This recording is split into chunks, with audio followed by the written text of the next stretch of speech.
Hi friends, welcome back to my channel. ಎಲ್ಲರೂ ಹೇಗಿದ್ದೀರಾ?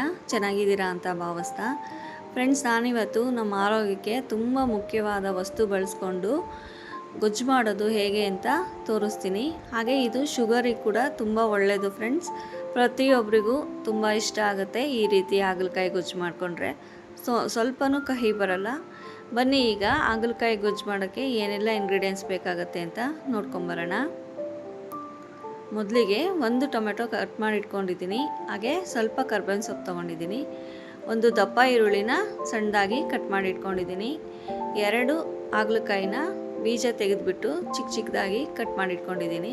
ಹಾಗೆ ಒಂದು 7 ರಿಂದ 8 ಹಸಿಮೆಣಸಿನ್ಕಾಯಿ, ಸ್ವಲ್ಪ ಕೊತ್ತಂಬರಿ ಸೊಪ್ಪು, 1 ನಿಂಬೆಹಣ್ಣು ಗಾತ್ರದಷ್ಟು ಹುಣಸೆಹಣ್ಣು, 1 ಟೀ ಸ್ಪೂನು ಬೆಲ್ಲನ ಚೆನ್ನಾಗಿ ನೆನೆಸಿಟ್ಕೋಬೇಕು.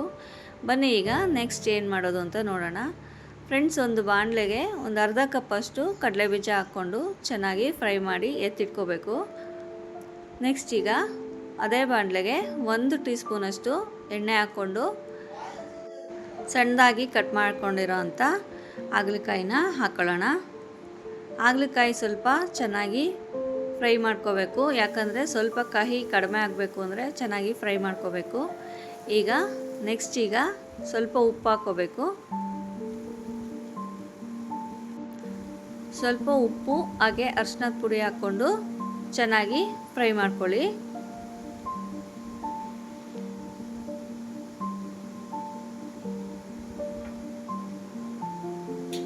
ಫ್ರೆಂಡ್ಸ್, ಹಾಗಲಕಾಯಿ ಗೊಜ್ಜು ಶುಗರ್ ಇರೋರ್ಗಂತೂ ತುಂಬ ಒಳ್ಳೆಯದು ಅಂತಲೇ ಹೇಳ್ಬೋದು. ಯಾಕಂದರೆ ಶುಗರ್ನ ಕಂಟ್ರೋಲ್ ಮಾಡ್ಕೊಳ್ಳೋಕ್ಕೆ ಒಳ್ಳೆಯ ಪದಾರ್ಥ ಇದು. ಇದನ್ನು ವಾರದಲ್ಲಿ 1-2 ಸರಿ ತಿಂತಾ ಬಂದರೆ ಶುಗರ್ ಕೂಡ ಕಂಟ್ರೋಲಲ್ಲಿ ಇರುತ್ತೆ ಅಂತ ಹೇಳ್ತಾರೆ. ನೋಡಿ, ಈ ರೀತಿ ಮಾಡಿಕೊಂಡ್ರೆ ಕಹಿ ಕೂಡ ಬರಲ್ಲ. ಯಾರು ಬೇಕಾದರೂ ವಾರದಲ್ಲಿ 1-2 ಸರಿ ಮಾಡ್ಕೋಬೋದು.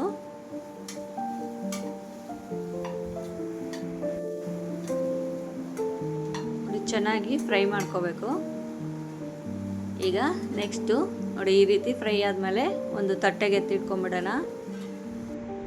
ಅದೇ ಬಾಣಲೆಗೆ ಇನ್ನೊಂದು 2 ರಿಂದ 3 ಟೇಬಲ್ ಸ್ಪೂನು ಎಣ್ಣೆ ಹಾಕ್ಕೊಂಡು ಒಂದು ಅರ್ಧ ಟೀ ಸ್ಪೂನು ಸಾಸಿವೆ ಕೂಡ ಸೇರಿಸ್ಕೊಂಡು ಸಿಡಿಸ್ಕೊಳ್ಳೋಣ.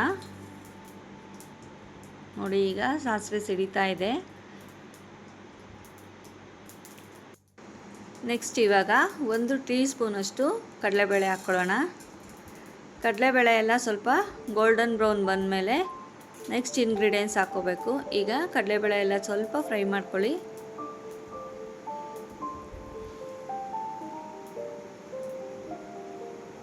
ನೋಡಿ, ಈ ರೀತಿ ಕಡಲೆಬೇಳೆ ಎಲ್ಲ ಚೆನ್ನಾಗಿ ಫ್ರೈ ಆದಮೇಲೆ ಕರ್ಬೇವಿನ ಸೊಪ್ಪು ಹಾಕ್ಕೊಳ್ಳೋಣ.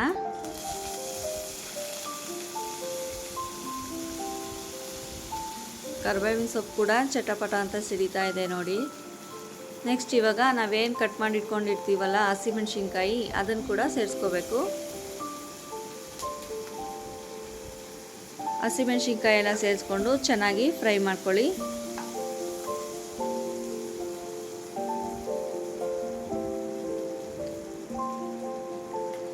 ಹಸಿಮೆಣಸಿನ್ಕಾಯಿ ಎಲ್ಲ ಫ್ರೈ ಆದಮೇಲೆ ಈರುಳ್ಳಿ ಕೂಡ ಹಾಕ್ಕೊಂಡು ಅದನ್ನು ಕೂಡ ಚೆನ್ನಾಗಿ ಸ್ವಲ್ಪ ಬಾಡಿಸ್ಕೋಬೇಕಾಗುತ್ತೆ.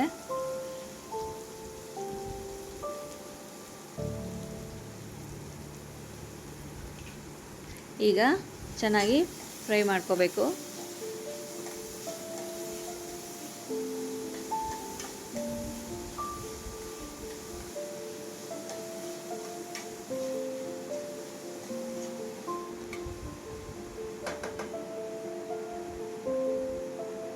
ನೆಕ್ಸ್ಟ್ ಈಗ ಸ್ವಲ್ಪ ಉಪ್ಪು ಹಾಕ್ಕೊಳ್ಳೋಣ, ಯಾಕಂದರೆ ಉಪ್ಪು ಹಾಕ್ಕೊಂಡ್ರೆ ಸ್ವಲ್ಪ ಬೇಗ ಸಾಫ್ಟ್ ಆಗುತ್ತೆ.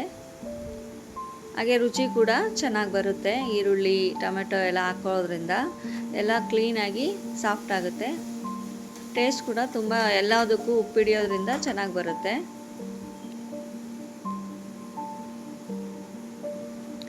ನೆಕ್ಸ್ಟ್ ಇವಾಗ ಕಟ್ ಮಾಡಿ ಇಟ್ಕೊಂಡಿರೋಂಥ ಟೊಮೆಟೊ ಕೂಡ ಸೇರಿಸ್ಕೋಬೇಕು.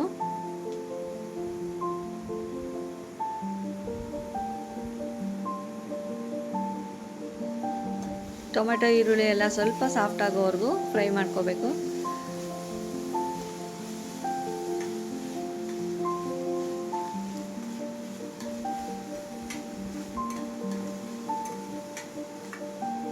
ನೋಡಿ, ಈಗ ಚೆನ್ನಾಗಿ ಫ್ರೈ ಆಗಿದೆ.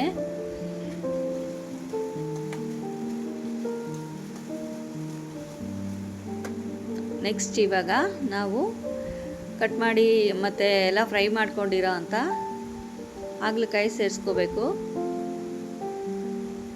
ಹಾಗಲಕಾಯಿ ಎಲ್ಲ ಚೆನ್ನಾಗಿ ಮಿಕ್ಸ್ ಮಾಡ್ಕೊಳ್ಳಿ.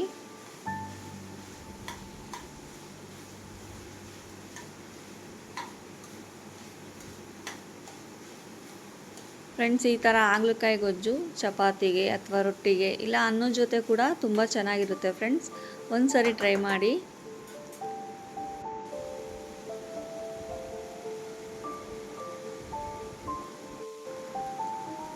ನೆಕ್ಸ್ಟ್ ಈಗ ಒಂದು ಅರ್ಧ ಟೇಬಲ್ ಸ್ಪೂನಷ್ಟು ಧನಿಯಾ ಪೌಡ್ರ್ ಹಾಕ್ಕೋಬೇಕು. ಹಾಗೆ ಒಂದು 1/4 ಟೀ ಸ್ಪೂನು ಅಚ್ಚ ಖಾರದ ಪುಡಿ ಕೂಡ ಸೇರಿಸ್ಕೊಳ್ಳಿ. ನಿಮಗೆ ಬೇಕು ಅಂದರೆ ಸೇರಿಸ್ಕೊಳ್ಳಿ, ಇಲ್ಲಾಂದರೆ ಸ್ಕಿಪ್ ಮಾಡಿ. ಯಾಕೆಂದರೆ ಹಸಿಮೆಣ್ಸಿನ್ಕಾಯಿ ಆಲ್ರೆಡಿ ಹಾಕಿರ್ತೀವಲ್ಲ, ಹಾಗಾಗಿ ನಮಗೆ ಸ್ವಲ್ಪ ಖಾರ ಬೇಕು, ಹಾಗಾಗಿ ಸ್ವಲ್ಪ ಸೇರಿಸ್ಕೊಂಡಿದ್ದೀನಿ. ಹಾಗೆ ಟೇಸ್ಟ್ ಕೂಡ ತುಂಬ ಚೆನ್ನಾಗಿ ಬರುತ್ತೆ.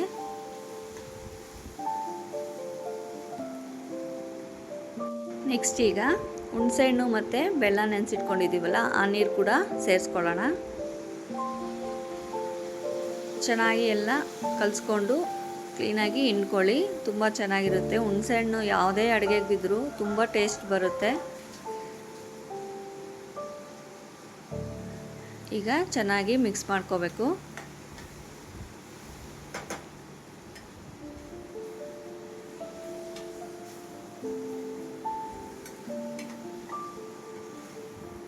ನಿಮಗೆ ಇವಾಗ ಗೊಜ್ಜು ಎಷ್ಟು ಕ್ವಾಂಟಿಟಿ ಬೇಕು ನೋಡಿಕೊಂಡು ಅಷ್ಟು ಕ್ವಾಂಟಿಟಿ ನೀರು ಸೇರಿಸ್ಕೋಬೇಕು. ನನಗಿಲ್ಲಿ ಒಂದು 3ರಿಂದ 4 ಕಪ್ಪು ನೀರು ಸೇರಿಸ್ಕೊಂಡಿದ್ದೀನಿ. ಯಾಕಂದರೆ ತುಂಬ ತೆಳುವಾಗಿದ್ದರೆ ಚೆನ್ನಾಗಿರಲ್ಲ. ಮೀಡಿಯಮ್ ಆಗಿ ಗೊಜ್ಜು ಯಾವ ರೀತಿ ಅದಕ್ಕೆ ಬರುತ್ತೋ ಆ ರೀತಿ ಮಾಡ್ಕೋಬೇಕು. ಈ ಕಪ್ಪಲ್ಲಿ ಒಂದು 4 ಕಪ್ ನೀರು ಸೇರಿಸ್ಕೊಂಡಿದ್ದೀನಿ. ಫ್ರೆಂಡ್ಸ್, ನಾನು ಮಾಡ್ತಾ ಇರೋ ರೆಸಿಪಿಗಳೆಲ್ಲ ನಿಮಗೆ ಇಷ್ಟ ಆಗ್ತಾ ಇದೆಯಾ? ಇಷ್ಟ ಆಗ್ತಾ ಇದ್ದರೆ ದಯವಿಟ್ಟು ಸಬ್ಸ್ಕ್ರೈಬ್ ಮಾಡಿಕೊಂಡು ಸಪೋರ್ಟ್ ಮಾಡಿ ಅಂತ ಕೇಳ್ಕೊತೀನಿ.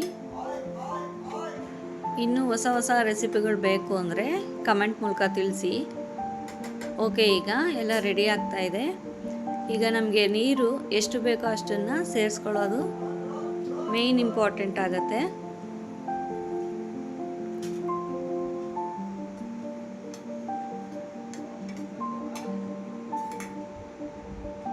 ಬನ್ನಿ, ಈಗ ಎಲ್ಲ ಚೆನ್ನಾಗಿ ಮಿಕ್ಸ್ ಮಾಡಿಕೊಂಡು ಒಂದು 5 ನಿಮಿಷ ಮೀಡಿಯಮ್ ಫ್ಲೇಮ್ ಮಾಡಿ ಮುಚ್ಚಿಟ್ಬಿಡೋಣ.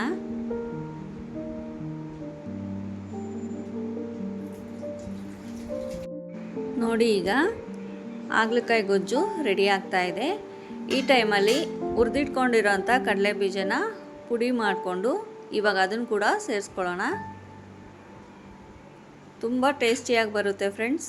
ನೀವು ಟ್ರೈ ಮಾಡ್ತಾಯಿರಿ. ಹಾಗಲಕಾಯಿ ಗೊಜ್ಜು ಅಥವಾ ಹಾಗಲಕಾಯಿ ಸಾಂಬಾರು, ಹಾಗಲಕಾಯಿ ಪಲ್ಯಗಳೆಲ್ಲ ಮಾಡಿಕೊಂಡು ತಿನ್ನೋದ್ರಿಂದ ಆರೋಗ್ಯ ತುಂಬ ಚೆನ್ನಾಗಿರುತ್ತೆ.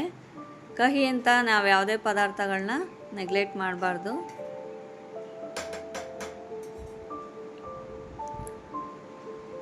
ಸ್ವಲ್ಪ ಹುಣಸೆ ಹಣ್ಣು, ಬೆಲ್ಲ, ಉಪ್ಪು ಎಲ್ಲ ಸೇರಿಕೊಂಡ್ರೆ ಕಹಿ ಕಡಿಮೆ ಆಗುತ್ತೆ.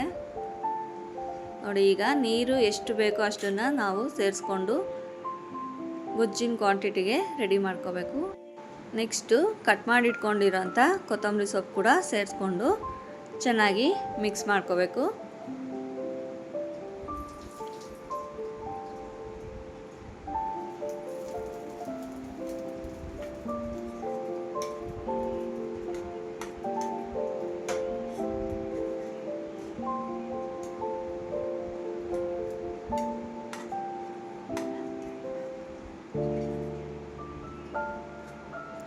ಎಲ್ಲ ಚೆನ್ನಾಗಿ ಮಿಕ್ಸ್ ಆದಮೇಲೆ ಇನ್ನೊಂದು 5 ನಿಮಿಷ ಮೀಡಿಯಮ್ ಫ್ಲೇಮಲ್ಲಿ ಮುಚ್ಚಿಟ್ಬಿಡಬೇಕು ಫ್ರೆಂಡ್ಸ್.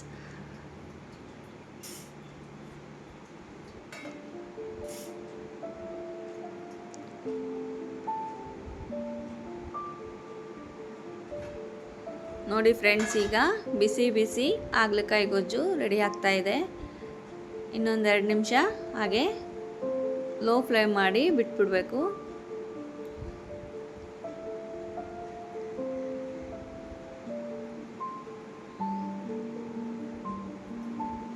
ಫ್ರೆಂಡ್ಸ್, ಬನ್ನಿ, ಈಗ ಬಿಸಿ ಬಿಸಿ ಹಾಗಲಕಾಯಿ ಗೊಜ್ಜು ರೆಡಿಯಾಗಿದೆ. ನೋಡಿ, ನೋಡಿ ಈ ರೀತಿ ಚೆನ್ನಾಗಿ ಎಲ್ಲ ಬೇಯಬೇಕು.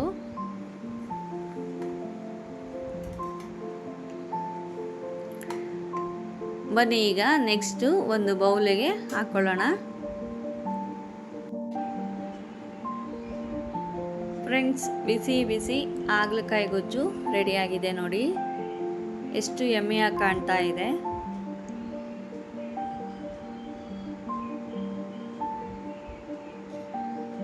ನಮ್ಮ ಆರೋಗ್ಯಕ್ಕೆ ಏನೇನು ಬೇಕು ಅನ್ನೋದನ್ನು ನಾವೇ ಡಿಸೈಡ್ ಮಾಡಿ ತಿನ್ನಬೇಕು ಫ್ರೆಂಡ್ಸ್. ಯಾರೂ ಹೇಳಿ ನಾವು ತಿನ್ನೋದಲ್ಲ.